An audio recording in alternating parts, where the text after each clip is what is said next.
Well, hello and welcome to Amber's Country Kitchen.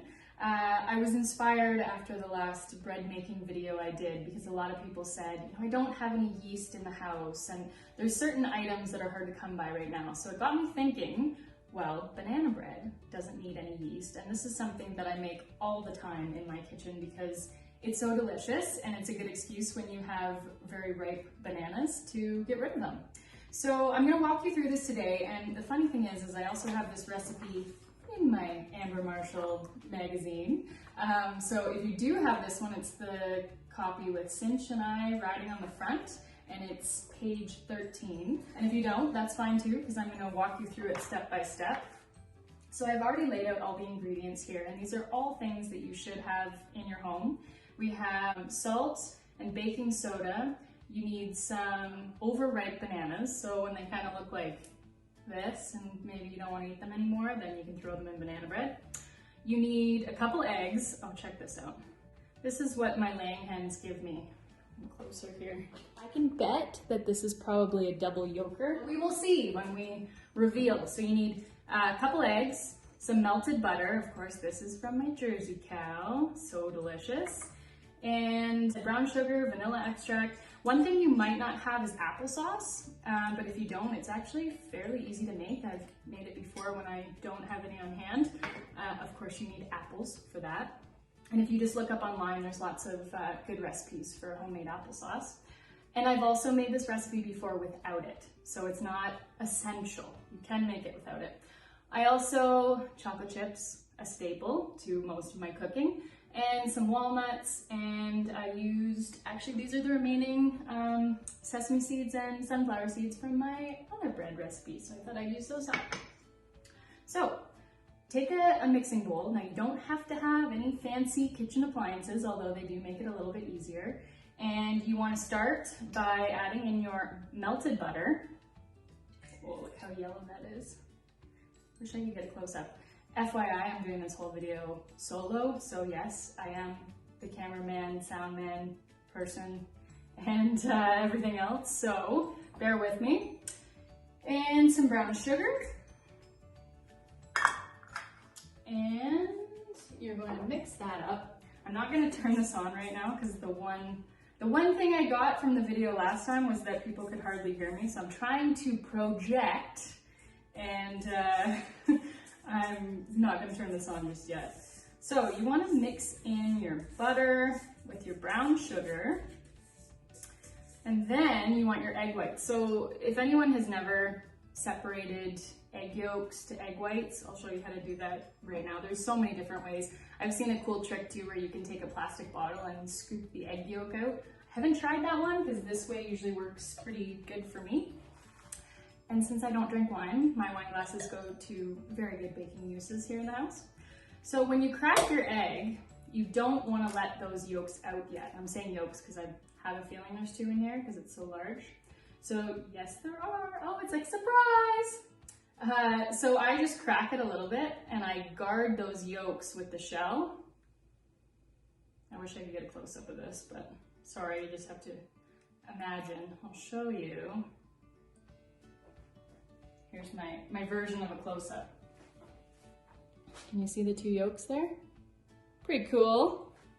My chickens are nice to me. They give me lots of fun surprises. So anyway, that's all I did was I just kind of went back and forth. It's harder with two yolks because you have to really guard them, but then I just leave the remaining yolks in here. My dogs love those, or I can fry them up and make a yummy little snack.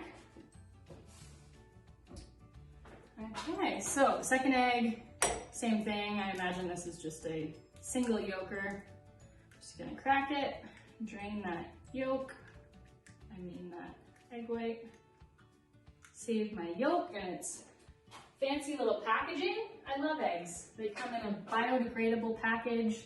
They're easy to use. Excellent. So now we pour in our egg whites. It's very classy when it's in a wine glass, don't you think? All right, now we get to add our applesauce. Now we only need 2 tablespoons of applesauce. You can always add a little bit more. I'm gonna add 3 today.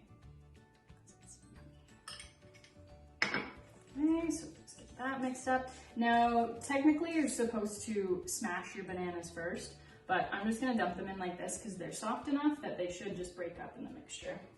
And I can do the smashing in here.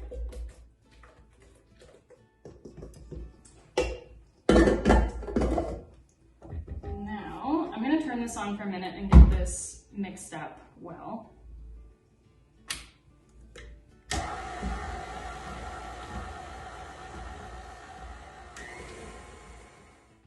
So once your mixture is well combined, whether you're using your hands or taking the easy way out and using a stand-up mixer, one thing I did forget to add was some vanilla extract. So you want to make sure you put some of that in there. Ooh. It smells so good. Make sure you get the pure vanilla extract too. Can't beat it. There was a shortage of it a while ago, actually. It was very expensive. Oh, that smells so good. Okay, so I'm just gonna mix that up again quickly.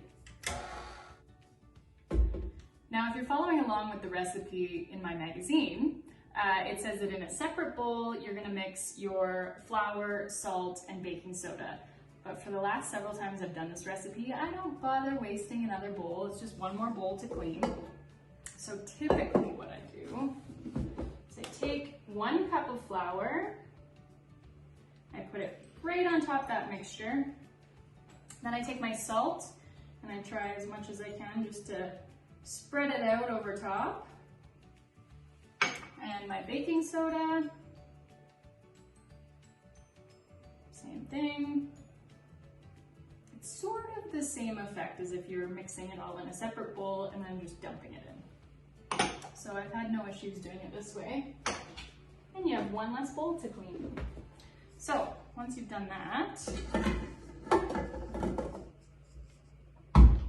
I'm going to turn this back on and let it mix. Once your mixture is well combined, take a spatula and just make sure you get every last little bit. Now, there's 2 different things you can do with this banana bread. You can either add chocolate chips and nuts into the batter itself, and then of course it will be all the way throughout. Or you can do like I do and just coat the top of the bread after, because in my mind, if I'm having it for breakfast, I can always just, you know, cut the top portion off that's extra sweet, have the banana bread, and then have that delicious top crust later on. Who am I kidding? I usually just have the whole thing in the morning, that's fine.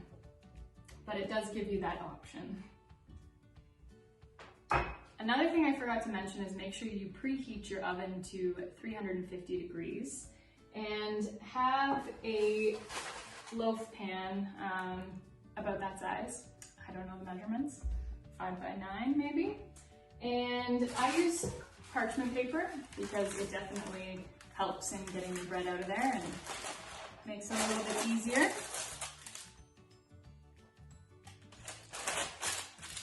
Since parchment paper likes to spring up again and doesn't hold shape, I always hold it down in one corner while I pour my batter in. So here's your batter, very simple to make. You know, there was nothing in there that you shouldn't have in your baking cupboard already. Once I get a bit of batter in there, bit of batter, bit of batter. This is why you should not cook with me in the kitchen. Okay, so we just want to get every little bit of our batter in there. Banana bread batter. I'm not used to trying to do this for a whole bunch of people watching. That's always the rule, right? You do things by yourself, no problem, and then as soon as somebody's watching. Oh, that's really good. Okay. This is why I could not have an actual cooking show. So now that I have my batter in my baking pan, I want to add some chocolate chips and walnuts, sesame seeds, sunflower seeds, whatever you want to put on the top there, you can choose. So there it is, all ready to go in the oven. Remember to preheat your oven to 350 degrees, so it should be at temperature now, and it will go in for 45 minutes, and I will see you back in 45.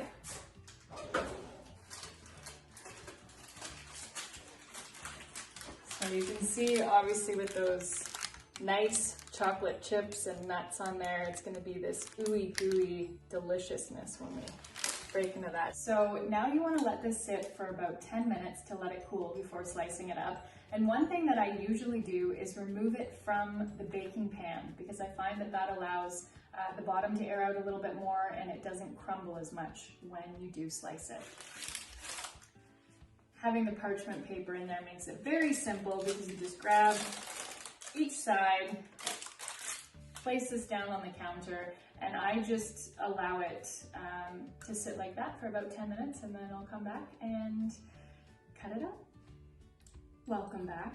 I have let my bread cool for, it was actually over 10 minutes because I had to run out and do chores. And a thunderstorm blew in while I was out there, so it was a little bit hectic getting everything done as the rain came pouring down, and a little bit of hail too, so that's always nice. So I'm looking forward to this even more than before, because I'm a little chilled after being outside. So I am going to slice this up and sit down with a nice cup of warm chai tea latte made from my fresh Jersey milk, and a slice of this bread, and that will finish off the evening just nicely. I hope all of you enjoyed watching this video, and if you try it for yourselves, please post the videos and pictures. I would love to see all of your creations.